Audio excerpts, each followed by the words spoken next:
Hello and welcome to the preview for Scone. It is Aaron Macy's 1 year anniversary from the last time he came on the show for the first time. What are you looking at, Matt? Everything's fine? We're good. Everything's good. Last time you were on the show, this was your first time last week. You tipped the car. You tipped the lights out. Welcome back. Thank you. Yeah, lovely. And you're here because Mark refuses to do it. And Matt Taylor, hello there. G'day. Lovely. First and foremost, what are we saying about Scone?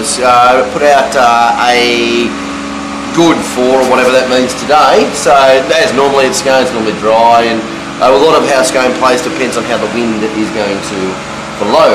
Yes, I don't want to say anything until I watch today. Yeah, so that's the advantage of Saturday, isn't it? We get a good chance to see what it is, and it's obviously not a track that we're like nailing down like we do with the Sydney track, so you do get the chance to see how the track plays on Friday, but always keep in mind what that wind does, because that is, I think I was saying to you the other day, I remember a few years back there was a track that was probably like a savage inside bias, but because the wind was so strong, it actually made the outside the place to be because of the, so just keep an eye on that, that's probably the best way. I think last year there was like a bit drought conditions out there. It's really dry. Not the case anymore. Yeah, it should actually be pretty much a pretty perfect racing service.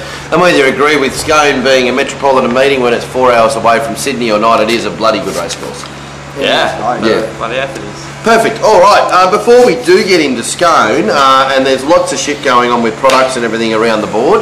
The first one we need to mention, though, it is Sunshine Coast, Matt, and Sunshine Coast is fill-up time for Punters Show, whether it's John McLeod or Race Speed Profiles. It's probably, it has been just the most amazingly successful meetings, especially for John over the time. I only done the Race Speed Profiles there once, and they were huge, but John over the 3 years or whatever he's been doing it, it's just massive win after massive win after massive win. It's another great race course. Yeah, it is. Plenty of straight. Big long straight. Yeah, to show a lot of those real long straight. Yeah, and it plays to a specific pattern which John normally nails. And look, these have been just massive days, and obviously in this game it's very hard to guarantee anything. But if anything you can guarantee is a huge day at the Sunshine Coast. So don't miss out on either John Max or the Race Speed Profiles or both, because it is normally, if it follows the pattern, it is not just a good day, it is just an absolute filler. So jump on board with either one of those for the Sunshine Coast. And we move into Scone. We'll get into the first race and then we'll talk about what products we've got available for Scone. And it's a 2-year-old race. It's listed apparently. It's worth $140,000 and favourites are Flippant and Harlem River at about $5, along with Seagrove around about that mark, and $7 I see are backing up from Saturday. Matt, any early moves? Look, a bit of money. $7 was top odds for Helsinger. That's now $6. A couple have been backed at big odds.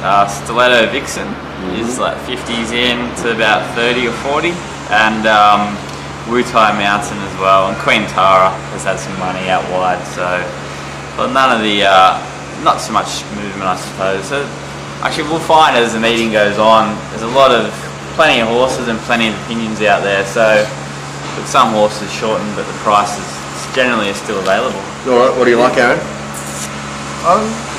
It's not a race I'm overly confident in, so I actually think there might be a couple of nice horses moving forward. A few well-bred horses, Harlem River, trialled well, Gay, pushed out, looks a strong type. The horse I'm a little bit keen in is Seagrove. It's just had 2 nice quiet trials, hit the line nice, not overly knocked about, drawn well, McDonald riding well. $6 looks fair odds, looks possible, nice type. Strong on the line. It's not exactly a race I'm overly keen on. I thought Queen Tara was quite good on the Bruin. I got the $50 hit, was quite big odds. And I thought Wutai Mountain hit the line good on the Bruin, it was rather big odds.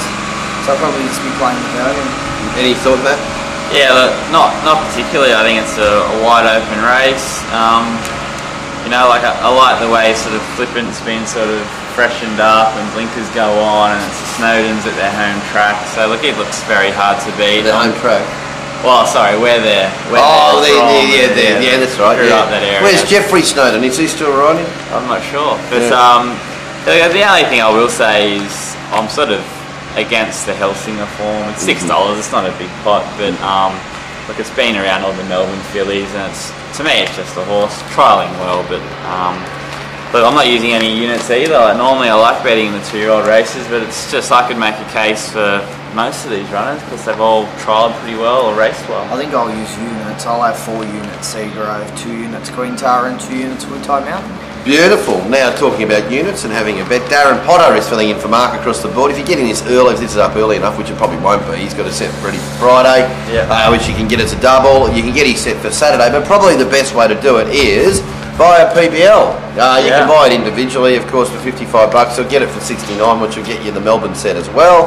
And all the chat throughout the afternoon with PBL. Obviously, we won't be on course doing that, but we were still relaying information from the mounting yard, and also, you know, some observations throughout the day and everything else like that, and all the information will be still coming out from Melbourne. So, but back to the Scone. If you want the Scone set, Darren replacing Mark, where you will get his comments on the races, his prices on the races, and his staking plan for the card. Exactly. Pro Bet Live, it's the good way to do it. So you're saving a bit of cash as well when you're getting the Melbourne set. And it's good, and good way of spending the afternoon if you're just sitting at home doing nothing. And especially if that wind kicks in or something. Yeah, that's right, exactly. You're able to adjust and see how it is. And also too, you've got a lot of jockeys, away jockeys and that, and some will ride the track well and some won't. So, you know, that might be quite important as the meetings progress. Anyway, race 2 is the Crestfield Handicap, 2,200 metres. There's a million of them here. 5-1 equal favourites, the Salford Arden, Sabcart, and then the next in the market around about the 8-1 mark, Husson Choice, Loophole, Ducan, and that was Super Mover and Thurston, around about $8 or $9. Yep. Look, once again, wide open race, plenty of options there, but nothing's been sort of off the map or anything significant. I'm not surprised about that. Have you got an opinion? You hate these races, don't you? I do like this race. I like it a lot. Do you? Okay. You normally don't. Why do you like it? It's one of those days. Sabcart, I loved its run last start. It was taken on in front at Canterbury. Huge run. It almost looked like a little bit of a one goal for a Husson Choice, but we know that never happens in racing. Never. I just really liked this horse's run. He was tough, he was gone, he was entitled to completely drop off in the straight. He just keeps finding, he's rock hard fit, stepping up and trip, doesn't look any major issue. A lot of these horses are just genuinely low horses. Genuinely bad, yes. Yeah, another horse that looks to just be starting to, Wallace starting to get it right, was Rezoned. Yes. His last run wasn't horrendous, I think, and the troll between runs is rather impressive, really looks to be coming on. And once again, another horse from Bryce Hayes, Thurston. It's stepping up from the 1550 up to the 2200. I thought it'd be a horse that you'd find at 20-1, but it's $10 in the market, so they've obviously found it. It looks a horse that's going to improve stepping up in trip. I like the way he hit the line last start at Canterbury, the biggest gun traction suited. They're my kind of 3 key chances. I'm having 8 units Sabcart, 3 units Rezoned, and 3 units Thurston. And it isn't an easy 2,200 metre at Scone. Any units for you, no? Yeah, I think I used a couple. Your old mate Loophole. We were happy with Loophole, but at Hawkesbury, but a lot of that was to do with the wet track. Yeah, exactly. So I'm not in the Loophole camp anymore. I'm just going to have play some at some odds.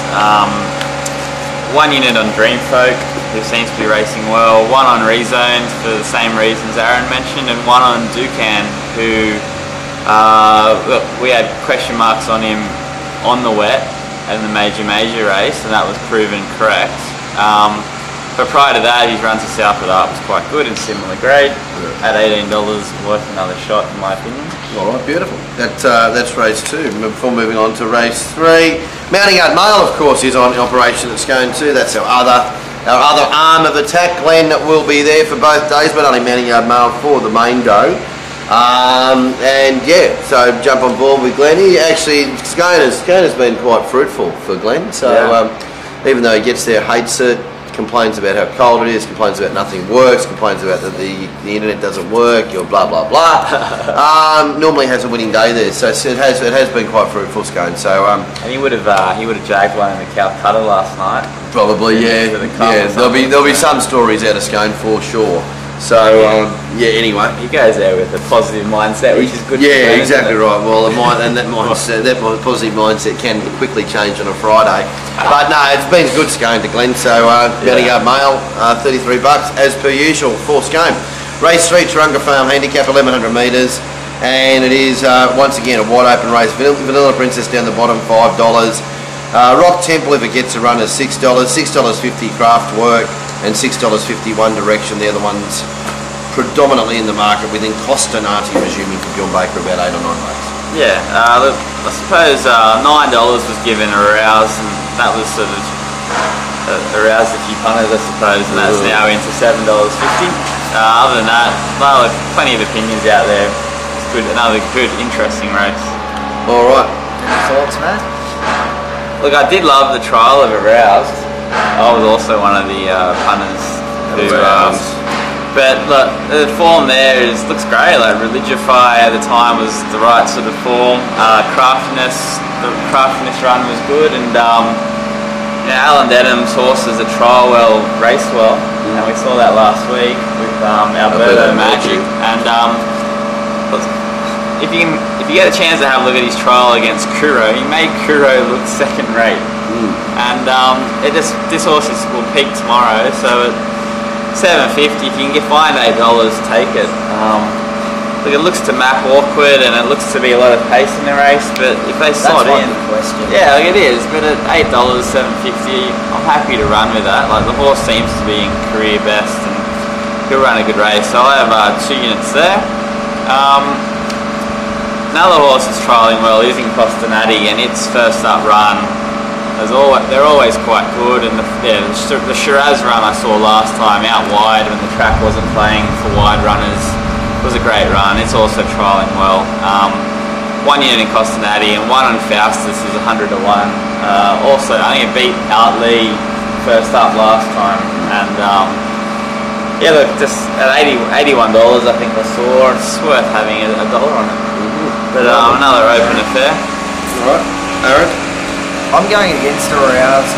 I loved its trials, tried exceptionally well with Kuro, but I do think it beat Kuro on the simple fact that it hates wet tracks. Yeah. And I think this horse races best when it is on pace and it is on a wet track. It's going to get a lot of pressure. Samantha Clinton is starting to ride better, but I think it will be well supported, and I want to probably bet against it slightly. I'm quite keen on Costanati for the reasons Matt said. I think it should get the beautiful run.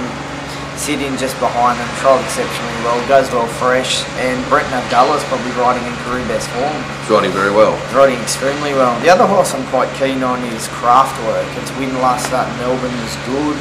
It was back to the 1100. It was just getting found out. It's 3 runs right at the 1200, yeah, and I think it's sure. just 1100 metre blouser. It gets a good pace here, and I think Sam Clipperton does ride these horses that just get to sit and chase quite well.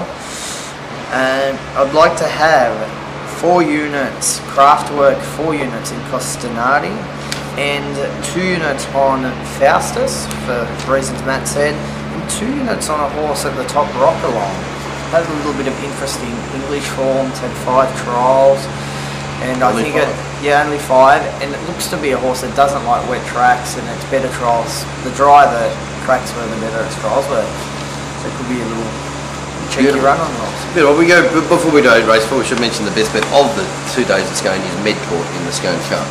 That's today, is it? Yeah, if you get this, get on Medcourt. It was $10. I don't think it's $10 anymore. No, it's $18. Yeah, Medcourt, Scone Cup. Kilmore. Back to the dry track. Yeah, Kilmore Denise's Joy Stakes over 1100 metres. Danelle flying $4.20, $7.50 Feline, $7 Palacio Publico, like Zena, same quote. And Fine Miss $6 and 1 more Zeta Savaro around about the $9 mark. Matt. No, look, just nice and wide and lots of opinions out there, so nothing too much in the market. Aaron. I have found this a race in 2 chances. Yes, they are. They are 1 more Zeta. I thought a run last start in far stronger grade was great. She was wide, she ended up being forced back, she hit the line. You wanted to be up and towards the inside that day. Her runs prior to that were rather good. I think she's 1100 metre horse. I do think she still struggles to run out the 1200 strong. I think 10 to 1, her is just crazy race. There was such a big spruik around the horse leading into that prep, and maybe a couple of little things went wrong. I think getting back to a dry track suits her, and the other horse that I think is a key chance is Palazzo Publico. Hates wet tracks, loomed into the race first up with a little bit of improvement, didn't quite let down on the wet track, and I think getting back to a dry track, she's one big chance. I'm having 5 units, both those horses. And Matthew? And I'm betting against Denell for Why are you the betting fact against Denell? It's had everything go its way in both of its wins. I think it's a highly limited horse that's been overspruiked. Yeah, it could do, but it is fine. Yeah, I think it's very limited and overspruiked, and at that current price, I wouldn't couldn't back it. Yeah, okay. I wouldn't say that a lot of the horses in this race aren't limited either. I don't agree with a huge spruik for 1 miles either. Just because you win a race in Melbourne doesn't mean Yeah, that's true. anyway, Matthew? Yeah, look, I'm just going to have a little bet on... Not that I'm saying 1 miles either can't win this race, but I'm just saying it's not. Yeah. It's a midweek race. Yeah, I'm going to have a bet on Fine Mist. I just think... I just think she's going so well, and she just runs great races and keeps stepping up to the mark. And I think once again, sort of nice and fresh for this. It's but to me, it looks you can just tell looking at the weights of the field. There's not much below them. So yeah, 3 units there. Look, Denell has had favours, but is going well. One was Eater of sort of... In saying Denell had favours too, it was pretty sick in there. I mean, I suppose it did firm back late, but it was pretty sick in the betting last week too. Last start and overcome it. I agree. Denell surprised me last start because it had favours, massive favours at Gloucester. Yeah. And the market said, well, you had favour at Gloucester, you got no chance. That's then right, it said, exactly. well, hello. Yeah, exactly. That was the thing that I liked about Denell's win, the fact that it was so off on the market. Yeah, spot on. So, look, one of those few horses that we saw early on in the 2-year-old season that they've come back and been winning races. So one thing I'd like to say about just quickly off in the betting, we look at Betfair, we look at the corporates, and then we see horses blow. We say off in the betting. We've actually had a fair few horses that are supposedly well supported that look off in the betting and have been backed on like the Singapore Exchange. Yeah, like You look at Painted Firetail, there was a fair few big players that have bet up on it. Yeah, and it looked extremely ill in the betting. Yeah. So I'm starting to... Yeah, that's right. The The Singapore Exchange. have to pay that into account now. Yeah, you're right. Well, very good point, Aaron. Could have been very well fancied, really. Yeah, well, it was well fancied. It just wasn't fancy. Yeah, it's a very fair point. And plus at Publico is Sam Kavanagh without the Cobalt, and I want to see their horses. Before they. And I thought, I think it was well backed, wasn't it, first up, and it sort of just hit a as Aaron mentioned, probably didn't handle them at traffic. As you said, I remember all these trainers that have the Cobalt question mark over. I don't think we've seen one Darren Smith horse come out. No, exactly. And I mean, I know there's A's and B's sample, and I know there's due process and all that sort of stuff. But as punters, it'd be nice to know whether Pablo Palacio is a horse that's got an A sample there waiting to come back tested. Yeah. What are we actually judging it on? And I think as we saw with the horse that you made a hero of yourself, Testa-Rhythm. Well, we see the difference about Cobalt in and Cobalt out with that horse. Yeah. Anyway. Yeah, we're gonna dock Aaron those points. Yeah, that's right. Exactly right. Is everyone said the units for race 4? Yeah, I have. I think. Yes. All right. That is part 1.